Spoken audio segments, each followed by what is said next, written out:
காண்டாமிருகம் என்னும் விலங்கு நிலத்தில் வாழும் மிகப்பெரிய விலங்குகளில் ஒன்று. தடித்த தோலும் 1.5 சென்டிமீட்டர் பருத்த உடலும் 1.8 மெட்ரிக் டன் எடையும் கொண்ட இப்பெரிய விலங்கு விரைவாகவும் ஓட வல்லது. மணிக்கு 40 கிலோமீட்டர் தூரம் வரை ஓட வல்லது. இது இலைத்தழைகளை உண்ணும் தாவர உண்ணி. ஏறத்தாழ 60 ஆண்டுகள் வாழ வல்லது. மூக்குக்கொம்பனுக்கு காண்டாமிருகம், உச்சிக்கொம்பன், கொந்தளம் என்னும் பெயர்களும் உண்டு. காண்டா என்னும் சொல் மிகப்பெரிய என்னும் பொருள் கொண்டது. எனவே இதனை காண்டாமிருகம் என்று பலரும் அழைக்கின்றனர். எளிதில் சினமுற்று கொந்தளிப்புடன் கடுமையாக எதிரிகளை தாக்க வல்லது. ஆகவே இதற்கு கொந்தளம் என்றும் பெயர். மூக்குக்கொம்பன் இயற்கையில் ஆப்பிரிக்காவிலும் இந்தியாவிலும் சாவா சுமத்ரா தீவுகளில் மட்டுமே இன்று வாழ்கின்றன. ஆப்பிரிக்க மூக்குக்கொம்பன்களுக்கு 2 கொம்புகள் உண்டு. ஆசிய மூக்குக்கொம்பன்களில் இந்திய சாவா வகைகளுக்கு ஒரே ஒரு கொம்புதான் உண்டு. ஆனால் ஆசியாவில் உள்ள சுமத்ரா மூக்குக்கொம்பன்களும் இரட்டை கொம்புகள் கொண்டவை. ஆப்பிரிக்க மூக்குக்கொம்பனை சுவாகிலி மொழியில் கிஃபாரி என்று அழைக்கின்றனர். கருப்பு ரைனோ என்று ஆங்கிலத்தில் அழைக்கப்படும் இரட்டை மூக்குக்கொம்பன் ஆப்பிரிக்க விலங்கை குறிக்கும். மூக்குக்கொம்பன்கள் ஒற்றைப்படை கால் விரல்கள் கொண்ட விலங்குகள் வகையை சேர்ந்தவை. இன்றும் உயிர் வாழும் மொத்தம் 5 வகையான மூக்குக்கொம்பன்களை 3 பிரிவாக பிரிக்கலாம். முதல் பிரிவு ஆப்பிரிக்காவைச் சேர்ந்த வெள்ளை, கருப்பு மூக்குக்கொம்பன்கள் ஆகிய இரண்டும் அடங்கும். இவை 5 மில்லியன் ஆண்டுகளுக்கு முன்னர் பிளியோசீன் என்னும் ஊழிக்காலத்தில் வெவ்வேறு இனமாக பிரிந்தன. இவை இரண்டுக்கும் உள்ள முதன்மையான வேறுபாடு இவற்றின் வாயின் அமைப்பே ஆகும். வெள்ளை மூக்குக்கொம்பனுக்கு வாயின் உதடுகள் பறந்து விரிந்து போல் மேய ஏதுவாக உள்ளன.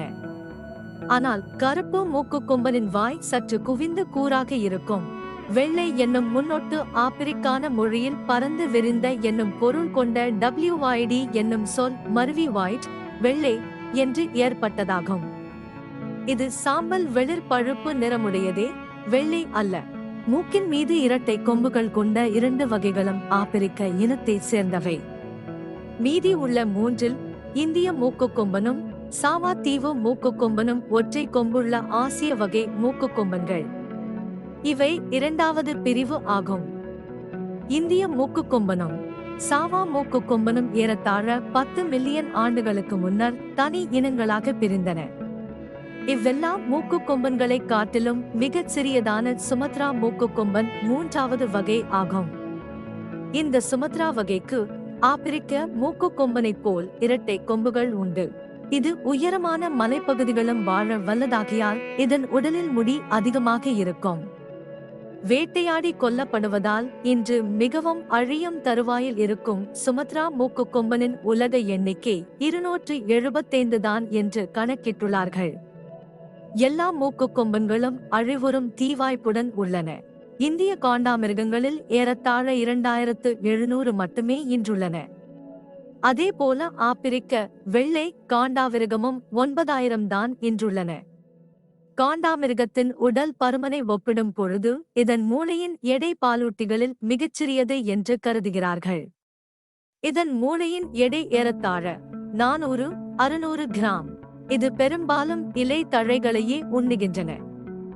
ஆப்பிரிக்க காண்டாமிருகத்துக்கு முன்னம் பற்கள் கிடையாது. ஆகவே முன்கடைவாய் பற்களை கொண்டே மெல்லுகின்றன. மூக்குக்கொம்பனின் கொம்பு சிறு புதர்களை வேரோடு பிடுங்கி எரிய உதவுகின்றது. இந்த கொம்பு பகுதி நகமியம் கெரட்டின் என்னும் பொருளால் ஆனது. நகம், மயிர் போன்ற பகுதிகளும் இதே பொருளால் ஆனதே. கருப்பு மூக்குக்கொம்பனை தவிர மற்ற எல்லா மூக்குக்கொம்பன்களுக்கும் 82 நிறப்பொறிகள், நிறமிகள், குரோமோசோம்கள் உள்ளன.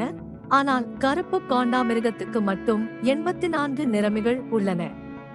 பாலூட்டிகளிலேயே இதுவே யாவற்றினும் அதிக எண்ணிக்கை உடையதாகும்.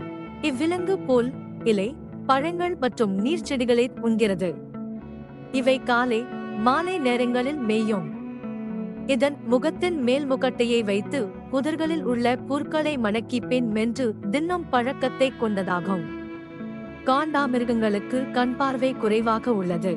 ஆனால் செவிப்புலன் மற்றும் வாசனையின் கூர்மையான உணர்வுகள் உள்ளன.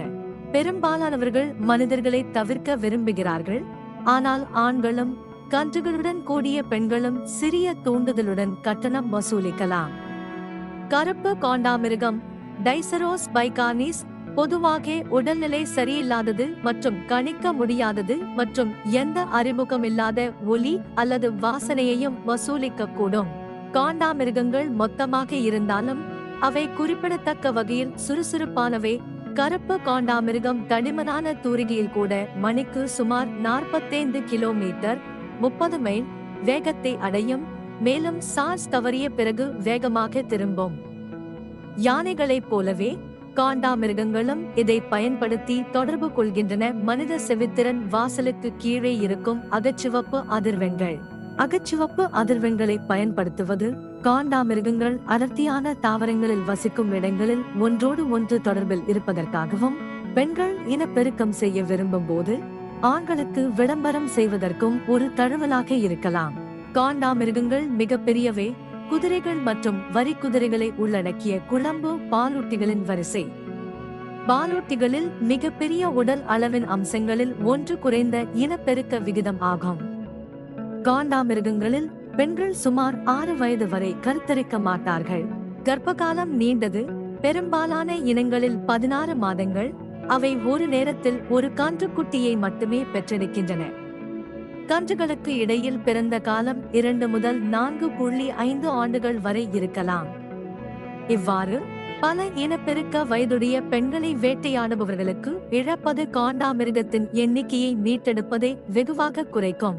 இருப்பினும் ஒரு இந்திய காண்டாமிருக பெண் தனது குட்டியை இழந்தால் மீண்டும் விரைவில் கருத்தரிக்கும். இந்த இனத்தில் புலிகள் சுமார் 10 முதல் 20 வரை சதவீத கன்றுகளை கொல்லும். புலிகள் 1 வயதுக்கு மேற்பட்ட கன்றுகளை அரிதாகவே கொல்கின்றன. எனவே அந்த புள்ளியை கடந்தும் உயிர் வாழும் இந்திய காண்டாமிருகங்கள் மனிதநேயமற்ற வேட்டையாடுபவர்களால் அழிக்க முடியாதவை.